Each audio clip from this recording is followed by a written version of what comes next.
The 40th presidential election took place on November 7, 1944. Almost 3 years earlier, the Empire of Japan attacked Navy ships, which took everyone by surprise, and the next morning, President Franklin Roosevelt asked Congress to declare war on Japan, which they promptly did.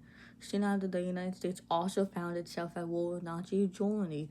Roosevelt, or FDR, had become a popular wartime president. Unlike in 1940, he did not want to run for another full term during this very critical time, but he was renominated. However, most conservatives were uneasy about renominated Vice President Henry A. Wallace, who they argued was too friendly with labor unions and thus wanting to end racist segregation in the South.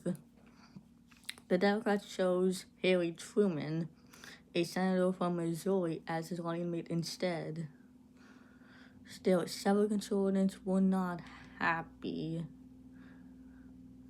The Republicans once had many folks interested in their party's nomination. The goal was to stop the re-election bid of FDR.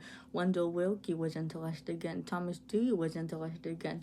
Robert Taft was interested again. There was also General Douglas MacArthur, but then dropped out of the list. There was Harold Stassen, who was running for president pretty much every 4 years for the rest of the century. There was John Brickell, the governor of Ohio. The Republicans instead went with Thomas Dewey. They chose Brickell as his running mate. But interestingly enough, Wendell Willkie, the Republican nomination of 1940, hadn't endorsed him. In fact, Willkie had been pretty friendly to Roosevelt since the last election, and some even favored that Willkie could have been FDR's new running mate instead of Truman.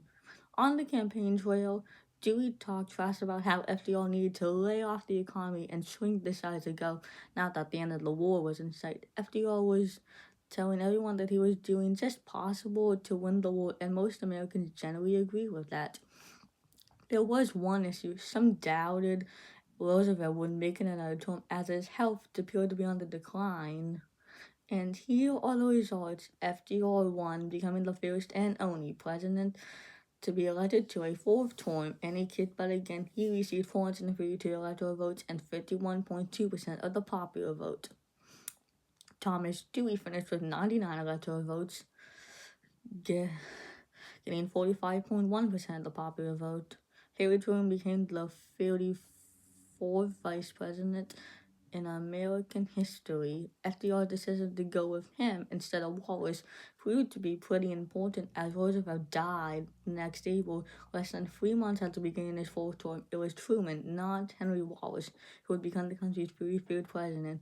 Within a few years, the 22nd Amendment would be amended to prevent presidents from ever serving more than 2 terms.